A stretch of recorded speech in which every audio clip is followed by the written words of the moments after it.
All right, ladies and gentlemen, I am going to walk you through the process of creating your own hand-bound sketchbook from repurposed recycled materials from around the house. You can use this for your quarantine sketchbook prompts that you've been working on. Feel free to make a new one starting now, or you can take your prompts that you've already done, your sketches, and add them in and create this for your projects that you're going to be doing. I'm going to show you a couple examples here. Literally anything from around the house would work great. Cardboard boxes work great for the covers. I used an old coffee bag to create the covers of this one. But we're going to be taking a look at a Japanese stitch for the binding. You can see this is an old golden book here with the Japanese binding on the outside, or you could just use paper if you've got construction paper. That works as well. See, this one here is just made out of some craft paper, construction paper, and then copy paper on the inside. But the main thing is what we're going to be looking at is this way of combining the papers together, holding them together with what we call a Japanese binding on the outside. So let's take a closer look and go ahead and follow along if you'd like to do this for your projects. All right, let's talk about the materials you'll need. Make sure you have a cutting mat, pencil, and paper.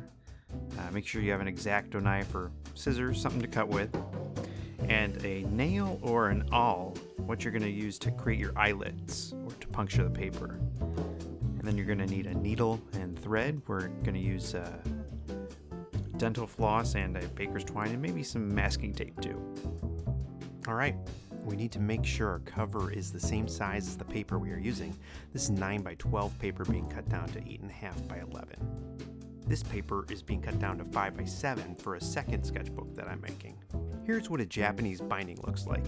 I repurposed this little golden book and added sketchbook paper. What we have to do first is create a template for our eyelets that we will thread through. Take a piece of paper the same size as your book. First, fold it in half, then again, and then again a third time. This will help us figure out where we will place our holes. So let's do that with our 8.5 by 11 paper. This book will be in landscape. Again, fold your paper in half, then fold it in half again, and then fold it in half again a third time. Unfold it and measure in 1 inch from the left side. Then place your marks on the odd creases, 1, 3, 5, and 7. My other example here will be made out of a repurposed coffee bag. I need to take it apart to get my covers for my sketchbook. It will measure 5 by 7 inches. So to make my template, I will take a piece of 5 by 7 paper and fold it in half, hot dog style, fold it in half again, and then a third time. Unfold it and measure in from the left. For this book, I am measuring in a 1/2 inch. Place your marks on the odd creases. Okay, here I am taking apart my coffee bag. I want to be careful here not to tear it, so I use an X-Acto knife when necessary. I need the front and the back for my covers. I clean it up and measure it out to be 5 by 7. Use a ruler, X-Acto knife, and a cutting mat. If you don't have a cutting mat, you can use a scrap piece of cardboard, or you could use scissors. So I'm doing the same here for the back.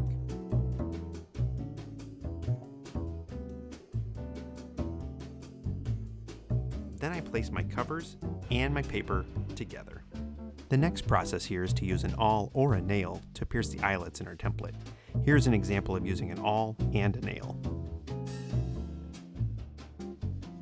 Place your template over a small stack of paper, 5 to 6 sheets. Mark your holes and pierce through with the awl. Make sure you go through far enough to make the hole bigger than the needle you are using.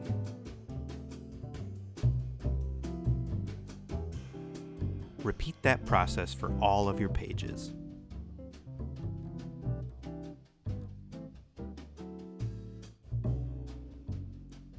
Separate your pages into 2 stacks.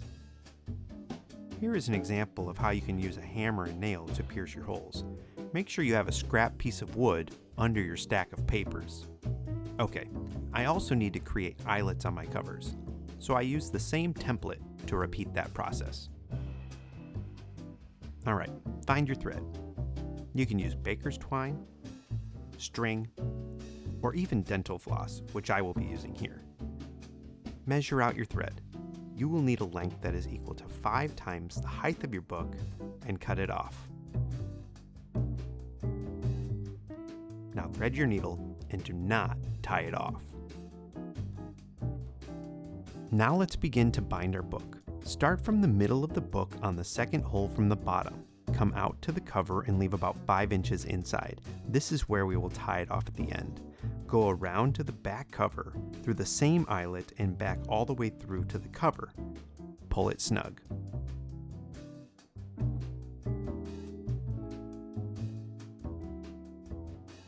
Next, go to the bottom eyelet and thread through to the back, and go around the spine and back to the cover and through again.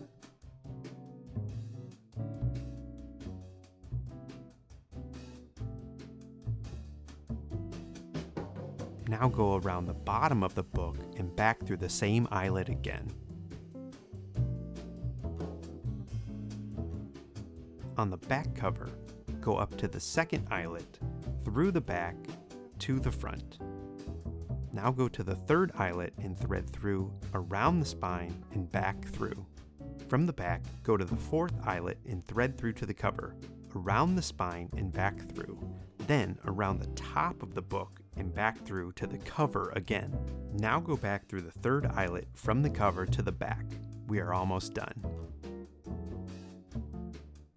Thread through to the second eyelet to the middle where we began. Pull your thread nice and snug and tie it off with a double knot. You can now cut it off. There you have it. A handmade sketchbook with a Japanese binding. Alright, I'm going to show you the process again with the 8.5 by 11 sketchbook. See if you can remember the steps as you watch the process here. Remember, you need 5 times the height of your sketchbook for the length of your thread. Here I am using baker's twine to bind my sketchbook together.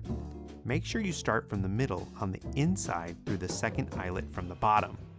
Follow the steps in sequence so you will end where you began on the inside of the book on the second eyelet. Remember, you can always go back and re-watch the process and pause as many times as you need to. Take your time.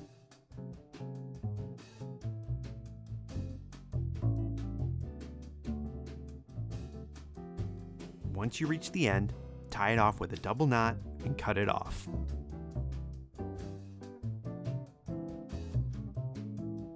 Alright, here it is, the finished sketchbook. Go ahead and use it for your assignments, journal in it, collage, doodle. You can always make another one after you fill it up.